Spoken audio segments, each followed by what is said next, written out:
ब्रेकनंतर आपल्या सगळ्यांचं पुन्हा एकदा स्वागत। महत्त्वाची बातमी, नवी मुंबईमध्ये मंत्री आदिती तटकरे यांचं जल्लोषात स्वागत करण्यात आलं। वाशी टोल नाक्यावर आदिती तटकरे यांचं राष्ट्रवादीच्या कार्यकर्त्यांनी जंगी स्वागत केलेलं आहे। त्यांच्या स्वागताची दृश्य आपण पाहतोय।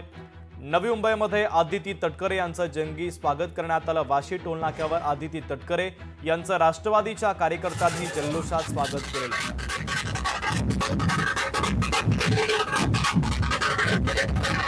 मी आमच्या राष्ट्रवादी काँग्रेस पक्षाचे आणि महायुतीच्या सगळ्याच पदाधिकारी कार्यकर्ते, आमच्या जिल्ह्याचे इथले अध्यक्ष, शहरातले सर्व अध्यक्ष, सर्व महिला अध्यक्ष, महिला सर्व पदाधिकारी आणि सगळेच आमचे पक्षाचे कार्यकर्त्यांचं मनापासूनचे आभार मानते। आमदार म्हणून पुन्हा एकदा काम करण्याची संधी दिली, मंत्री म्हणून काम करण्याची संधी दिली। मुख्यमंत्री आणि दोन्ही उपमुख्यमंत्र्यांच्या मार्गदर्शनाखाली अधिकाधिक महिलांसाठी, बालकांसाठी विशेष काम करण्याचा प्रयत्न हा माझा निश्चितपणाने राहील। लोकशाही मराठी ऐका, पहा, जागरूक रहा।